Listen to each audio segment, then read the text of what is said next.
Hello good morning student of 10th class. इस video lecture में हम न्यू चैप्टर स्टार्ट करने जा रहे हैं। Chapter number 10, electrical energy, electric current और इलेक्ट्रिसिटी। इलेक्ट्रिकल एनर्जी से हम इंट्रोड्यूस्ड हैं। डेली लाइफ में बहुत सारे ऐसे डिवाइसेस हैं, इलेक्ट्रिकल डिवाइसेस हैं जो इलेक्ट्रिकल एनर्जी पे वर्क करते हैं, like TV, fan, refrigerator, cooler, microwave oven etcetera. ऐसे बहुत सारे इलेक्ट्रिकल डिवाइसेस हैं। तो इस चैप्टर में हम समझेंगे कि इलेक्ट्रिकल एनर्जी को कौन कौन से फैक्टर रिस्पॉन्सिबल हैं जो इलेक्ट्रिकल एनर्जी के प्रोड्यूस होने के लिए रिस्पॉन्सिबल हैं। ठीक है, तो स्टार्ट करते हैं सबसे पहले इलेक्ट्रिक करंट से कि इलेक्ट्रिकल एनर्जी क्या होती है, इलेक्ट्रिक करंट क्या होता है। The rate of flow of charge और electron is called electric current. इस डेफिनेशन से हमें क्या पता पड़ा कि इलेक्ट्रॉन और चार्ज के फ्लो होने की रेट को इलेक्ट्रिकल एनर्जी कहा जाता है। मतलब इससे हमें यह पता पड़ा कि इलेक्ट्रिकल एनर्जी प्रोड्यूस किससे होती है, चार्ज के फ्लो होने से या इलेक्ट्रॉन्स के फ्लो होने से। जब इलेक्ट्रॉन फ्लो करते हैं या चार्ज फ्लो करते हैं तो इलेक्ट्रिकल एनर्जी प्रोड्यूस होती है। फॉर एग्जांपल, हमारी बॉडी में ब्लड का सर्कुलेशन होता है up to down, down to up, दोनों डायरेक्शन में होता है। तो ये क्यों हो पाता है, ये इसलिए पॉसिबल है क्योंकि ब्लड में आयंस का फ्लो होता है। पोटेशियम, कैल्शियम, मैग्नीशियम, आयोडीन, बहुत सारे ऐसे आयंस हैं जो ब्लड के साथ फ्लो होते हैं और इन्हीं की हेल्प से ब्लड भी हमारी बॉडी के सभी पार्ट्स में फ्लो हो पाता है। ठीक है, तो जब इलेक्ट्रॉन्स और आयंस मूव करना स्टार्ट करते हैं तो इलेक्ट्रिकल एनर्जी प्रोड्यूस होती है। ठीक है, इलेक्ट्रॉन आपने लास्ट ईयर 9th क्लास में पढ़े हैं कि जितने भी मैटर्स हैं, ठीक है, चाहे जितने भी मैटर हैं, चाहे वो मेटल हो या नॉन मेटल, 3 सब एटॉमिक पार्टिकल से मिलकर बने होते हैं, इलेक्ट्रॉन, प्रोटॉन और न्यूट्रॉन। ठीक है, और इलेक्ट्रॉन जो होते हैं वो अपने ही ऑर्बिट में न्यूक्लियस के चारों तरफ चक्कर लगाते रहते हैं। ठीक है, जब वो एक एटम से दूसरे एटम में मूव करते हैं ना, तो वो इलेक्ट्रिकल एनर्जी प्रोड्यूस करते हैं। तो the rate of flow of charge और electron is called electric current. इसको फॉर्मूले की फॉर्म में इस तरीके से अरेंज कर दिया, electric current is equal to charge upon time. The rate, क्योंकि रेट वर्ड आ रहा है इसलिए अपॉन में टाइम आएगा, तो इसका फॉर्मूला क्या बनेगा, सिंबॉलिक रिप्रेजेंटेशन। इलेक्ट्रिक करंट को आई से रिप्रेजेंट किया जाता है, चार्ज को क्यू से, टाइम को टी से। तो इसको I is equal to Q upon T की फॉर्म में लिख देते हैं। चार्ज की एसआई यूनिट होती है coulomb. SI unit of charge is equal to coulomb. इसकी जो स्पेलिंग है कूलम की, यहाँ पे COULUMB कर लेना। ठीक है, यहाँ पे COL कर रखी है, COULUMB कर देना। इसकी एसआई यूनिट क्या होती है, SI unit of electric current coulomb per second. Q की एसआई यूनिट क्या होती है, coulomb. Q means charge, charge की एसआई यूनिट कूलम, टाइम की आपको पता है सेकंड होती है, तो क्या बन गई, कूलम पर सेकंड। इसको कंबाइंडली हम क्या लिख सकते हैं, एम्पियर, साइंटिस्ट के नेम पे। ठीक है, एम्पियर क्या है, एक साइंटिस्ट का नेम है।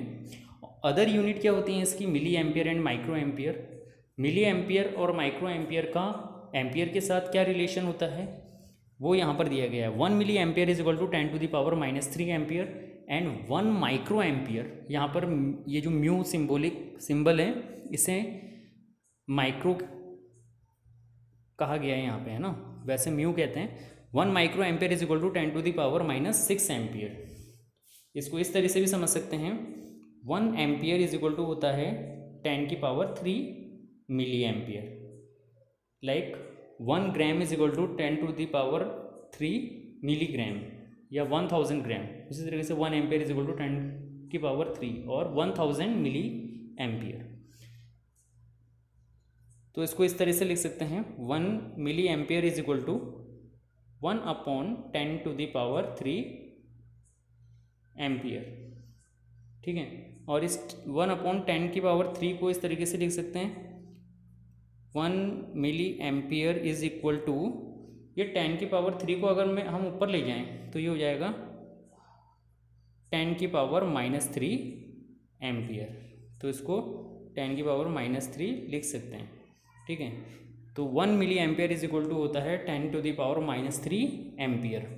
इसी तरीके से 1 ampere is equal to 10⁻⁻6 microampere भी होता है, और उसको इस तरह से अरेंज कर दिया, 1 microampere is equal to 10⁻⁻6 ampere. 1 ampere की डेफिनेशन इंपॉर्टेंट है, एग्जाम में पूछ ली जाती है। 1 एम्पियर, 1 एम्पियर का मतलब होता है आई की वैल्यू 1 एम्पियर कब होगी, जब Q is equal to 1 coulomb होगा और टाइम क्या होगा 1 सेकेंड, क्योंकि I इज इक्वल टू क्या होता है Q/T। अब Q की वैल्यू भी 1 हो गई और T की वैल्यू भी 1 हो गई, तो I की वैल्यू क्या हो जाएगी 1 एम्पियर। ठीक है, तो इसकी डेफिनेशन क्या है, the rate of flow of 1 coulomb charge in 1 second is called 1 ampere. ठीक है, जब 1 सेकंड में 1 कूलम चार्ज फ्लो होता है तो करंट कितना होगा 1 ampere. If Q is equal to 1 coulomb and T is equal to 1 second, then I is equal to 1 ampere. Charge on 1 electron, देखो 1 इलेक्ट्रॉन पर चार्ज याद रखना है आपको 1.6 इंटू 10⁻⁻19। ठीक है, ये आपको याद रखना है 10⁻⁻19।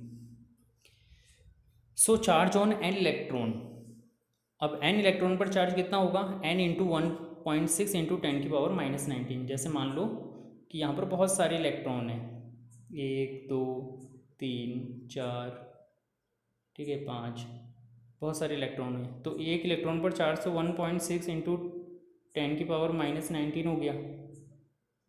ठीक है, ये एक इलेक्ट्रॉन पर हो गया, ये 2 3 4 5, इस तरीके से n इलेक्ट्रॉन है, बहुत सारे हैं, तो उतना ही चार्ज बढ़ता जाएगा, और जब n इलेक्ट्रॉन हो जाएंगे तो ये n टाइम्स हो जाएगा। ठीक है, तो इसको इस तरह से लिखा है 1n into 1.6 into 10⁻⁻19 coulomb. 1.6 into 10⁻⁻19 को हम E लिख सकते हैं। ठीक है, और n इलेक्ट्रॉन है तो ये फॉर्मूला क्या बन गया Ne, तो टोटल चार्ज Ne हो गया। और वैसे टोटल चार्ज को हम किससे रिप्रेजेंट करते हैं, Q से रिप्रेजेंट करते हैं, तो Q इज इक्वल टू हम Ne लिख सकते हैं, टोटल चार्ज क्या लिख सकते हैं Q is equal to Ne, इसलिए यहाँ पे total charge Q is equal to Ne लिखा है।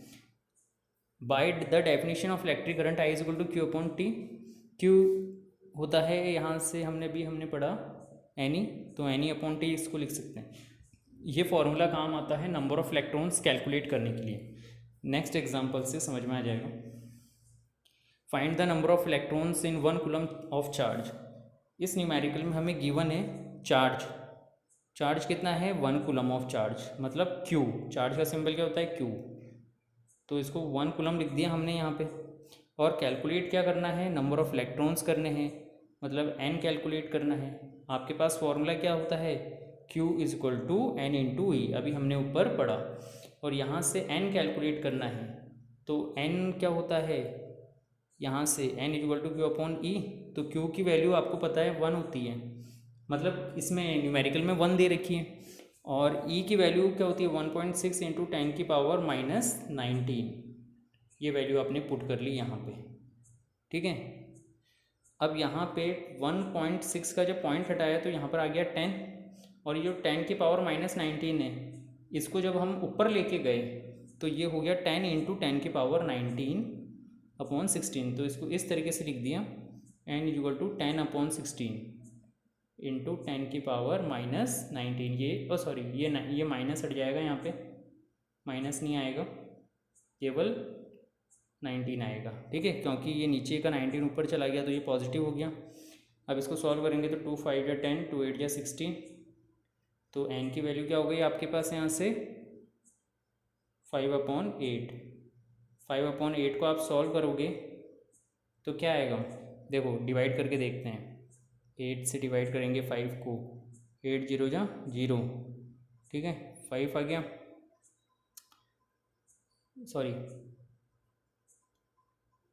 इसको मैं क्लीन कर देता हूँ पहले।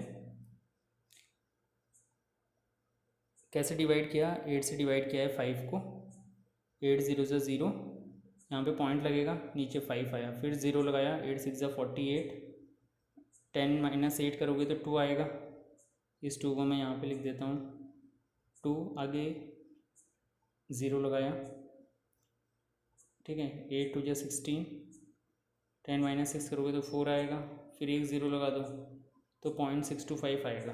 ठीक है। 0.625 into 10⁻19 n is equal to क्या आ गया 0.625 इंटू 10⁻19। अब यहाँ पे हमें इसको साइंटिफिक फॉर्म में लिखना है। साइंटिफिक फॉर्म में लिखने के लिए हमें पॉइंट यहाँ पे लगाना है, ठीक है। तो एक पॉइंट मुझे शिफ्ट करना है, यहाँ पे 6.25 कर दिया मैंने, तो मैं यहाँ पर 10⁻19 जो है इसको क्या लिख देता हूँ 10⁻18 लिख देता हूँ, ठीक है। तो ये एडजस्ट हो जाएगा, तो ये आ गया number of electron 6.25 into 10⁻19 electron.